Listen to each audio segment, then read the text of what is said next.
Easter Day has come and gone. It's come and gone for us, and it's come and gone for the disciples.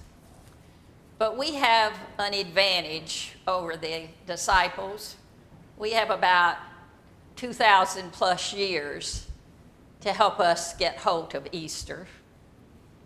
It's hard for me to think myself back into what might have been going on in their minds after John tells us they've seen the risen Christ, and now here again, see him yet again. It's hard to imagine what they must have been thinking. We have the institutional church with the great 50 days of Easter, so we know where Jesus is going, and we know where the disciples are called to go. It's easy for us to answer their question, but it's not quite as easy for us to answer our question of where will we go after Easter. It's not quite that simple for any of us, for Church on the Cape, for the United Methodist Church in general. But Peter says, I'm going fishing. Now, the text does not say this, but I have to tell you, I can just hear that so clearly in my head. I'm going fishing. Because it reminds me of all the times I heard my own dad say that in my childhood. I'm going fishing. The day after my grandmother was buried, his mother, he said, I'm going fishing. The day after our house burned down and nothing was saved but one Corningware pot, he said, I'm going fishing. The day I came home with some metal things wrapped around my leg and my mother kept saying, they said it was polio, they said it was polio. My dad said, I'm going fishing. And I said, I'm going too. And my mother said, you can't go down to that water with that brace on your leg. So my dad threw me over his shoulder, and I went fishing too. Going fishing is what we say when we don't know what's coming next. It's what we say when we don't know how to grieve. It's what we say when we're not sure what we've lost, but we know we've lost something. It's what we say when our hearts are so full of pain, we just quite don't know how we're going to go on. Oh, I know that going fishing may not be as important to some of you as it was to Peter. After all, that has been his trade before Jesus came and said those two words, follow me.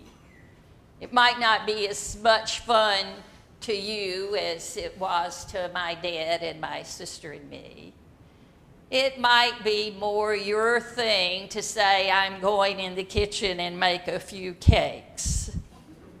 It might be more your thing to say, I'm going to take a walk in the woods. It might be more his thing to say, I'm going to do a round of golf. It might be more your thing to say, I'm going to sit and read, or listen to music for as long as I want to without getting up off of this sofa. Whatever words you choose, they basically mean the same thing as Peter's, I'm going fishing. So Peter and 6 of the other disciples go fishing, and they fish all night long. And here's a fish story for you. John says they caught 153 fish. Now, if 7 people went fishing and there are 150, to somebody, where's my finance people? Well, anyway, you get the idea. That's a fish story for you if there ever was a fish story. And then as the sun begins to come up against that morning sky, they look on the shore and they see a silhouette. But they're not quite sure who it is. Doesn't that verse make you think of Mary at the tomb last week, seeing the one she thought was the gardener, and lo and behold, it's really Jesus? John does this funny thing. He says, they didn't know it was him. They didn't recognize him. But then when they recognized him, they didn't dare ask him if it was him. Now, I'm not sure what John's doing with all of that. But finally, when they smell the fish, and we're not told where Jesus got those fish, he already has cooked. He's cooking fish, and he has bread, and he tells them to get some of their 153 so he can really feed them good. And they share a meal together.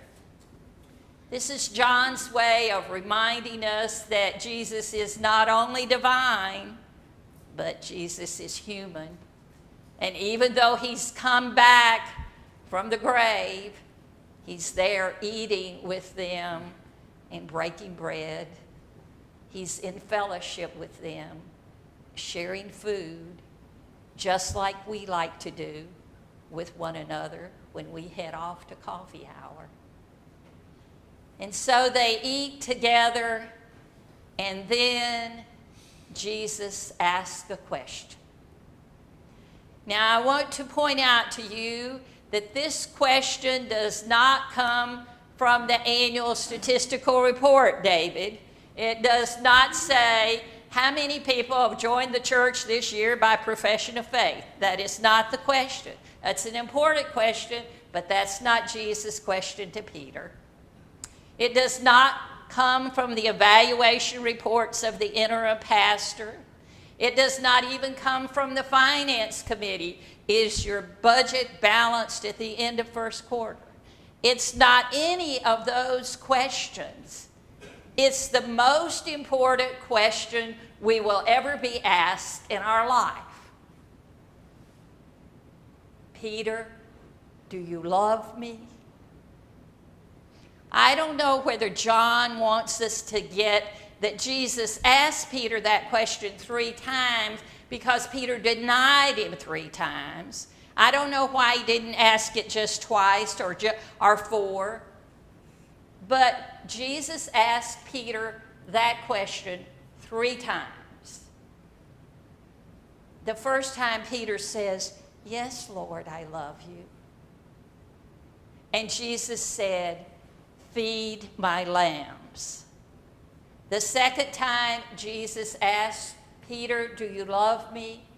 Peter says, "Yes, Lord, I love you. You know that I love you." And Jesus says, "Tend my flock. Look after my sheep." And the third time Jesus asked Peter, "Do you love me?" Peter says, "Lord, you know everything. You know without asking that I love you." And then Jesus says, "Feed my sheep." What Jesus does first is to establish a relationship of love and commitment. And once that love is assured, then Jesus gives Peter an assignment. And that assignment is take care of one another. Take care of each other. Look after the sheep. Become the good shepherd to all. Take care of one another. Love one another. Look after my flock. I know because yesterday I was on the phone with several of you. By now, most of you know, and I will ask the ushers to be giving out the bishop's letter as I do this, that the traditional plan has been affirmed by judicial council, that the wording will stay in the discipline as it is. although Judicial Council found 3 points that were unconstitutional, none of those were major points, except they did reverse the decision about a congregation withdrawing. Now it reads that a congregation would withdraw by vote of the annual conference. I can't tell you exactly what that means, but that's what the words say. And in the bishop's letter, you will see that you can log on to both the New England Conference page and log on to United Methodist News and the Council of Bishops' response and some other places to read in detail where all of this is going. But this morning, I want to tell you this. I cannot tell you what your individual positions need to be. But I can say 2 things to you that Peter learned that day at the beach. The important thing is that you love Jesus. Now, whether you are for the traditional plan or against it, the important thing in the Gospel of John, we're not doing Luke this week, we're going to do Luke next week. In the Gospel of John is that you love Jesus. And I look around this sanctuary and I think of the people that I had conversations with this past week who are in favor of the traditional plan, but we're talking about leaving the church. And yesterday I was in conversation with people who oppose the traditional plan and are talking about leaving this church, the United Methodist Church. What I have to say to you is this, and it may not sound like a lot, but it's genuine. There is not one person in this congregation that I have met or interacted with or has visited this church that I don't like. This is the greatest group of people I have ever been with. And this congregation does the best job of taking care of the flock and looking after one another that I know of. And I am sincere when I say I love and care about each one of you. And it breaks my heart to think that anybody, whatever side they're on, would leave. This is your congregation. This is your family. This is your church. I cannot make your choices for you. But I will say that we need each one of you.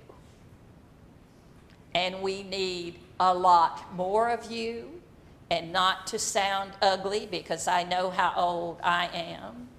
We need a lot more younger of you, because that wonderful ministry of Carey group that does things beyond what you could ever imagine or believe is going to be that group in another 5 to 10 years that needs to be cared for.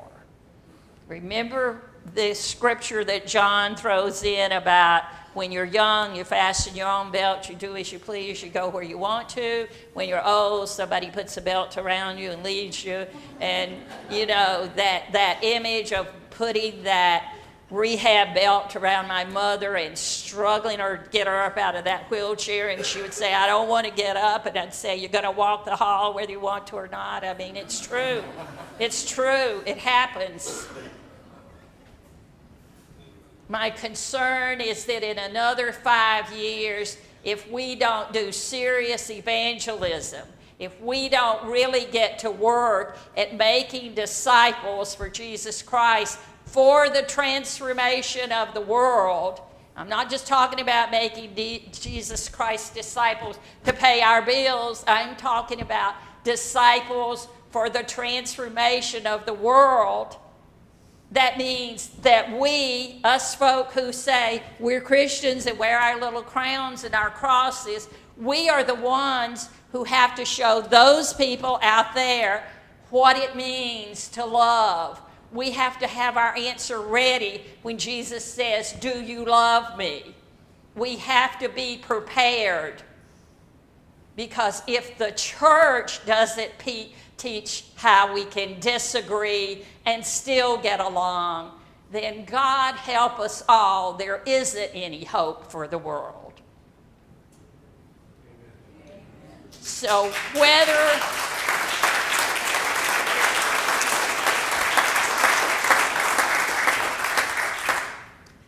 whether you are sitting by somebody who is really happy today about the judicial decision, or whether you are sitting by somebody who is really heartbroken about the decision,